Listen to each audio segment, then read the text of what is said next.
தாய் தமிழ் உறவுகளுக்கு வணக்கம். வெற்றி கூட்டணி அமைக்கின்றார். வெற்றி கூட்டணி அமைக்கின்றார் என்ற தலைப்பில் இந்த காணொலியை காண்கிறோம். 2026 சட்டசபை தேர்தல் சூடுபிடிக்க ஆரம்பித்துள்ளது.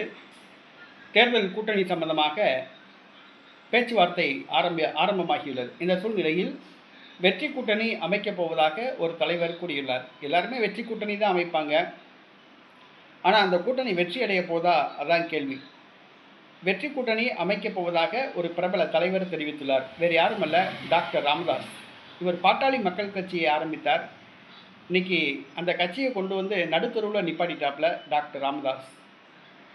அவர் வயது மூப்பால் அவதிப்பட்டு வருகிறார். வயசானால் புத்தி கொஞ்சம் கோளாறாகும் அப்படின்னு சொல்லுவாங்க. அப்படி ஆயிடுச்சா என்னன்னு தெரியல. அந்த கட்சி நல்லா போயிட்டு இருந்துச்சு அன்புமணி ராமதாஸ் தலைமையில். இவர் தன்னுடைய பேரனுக்கு பதவி கொடுக்க ஆசைப்பட்டாப்புல, மக குடும்பத்தை முன்னிலைப்படுத்த ஆசைப்பட்டாப்புல. அதன் விளைவு அன்புமணி ராமதாஸை கட்சியிலேருந்து நீக்கிறேன், கட்சிக்கு நான் தான் தலைவர் அப்படின்னு சொல்லிட்டு இன்றைக்கி கட்சியை வந்து நடுத்தரில் நிப்பாட்டிட்டாப்புல. இன்றைக்கி பாட்டாளி மக்கள் கட்சி சந்தி சிரிக்குது.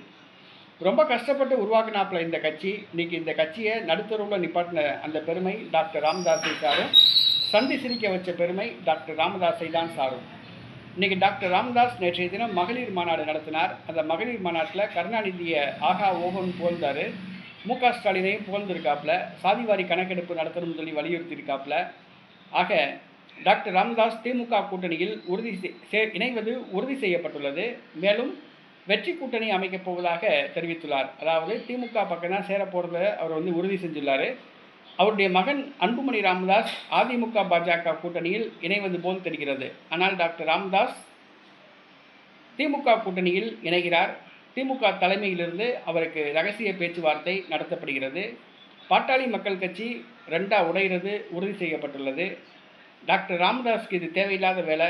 வயசு 83 85 வயசு ஆயிடுச்சு. ஓய்வெடுக்க வேண்டிய காலத்தில் தான் கஷ்டப்பட்டு உருவாக்கின அந்த பாட்டாளி மக்கள் கட்சியை சிதைச்சிட்டாப்புல, நடுத்தருவில் கொண்டு வந்து நிப்பாட்டிட்டாப்புல, கட்சியை கேவலப்படுத்திட்டாப்புல. அதுதான் உண்மை. இவர் வெற்றி கூட்டணி அமைக்கிறேன்னு சொல்லியிருக்காரு.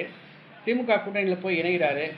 அங்கு போட்டியிடுகிற இவருடைய அணி வேட்பாளர்கள் வெற்றி பெறுவார்களா, தோல்வி அடைவார்களா என்பதை நாம் பொறுத்திருந்து பார்ப்போம்.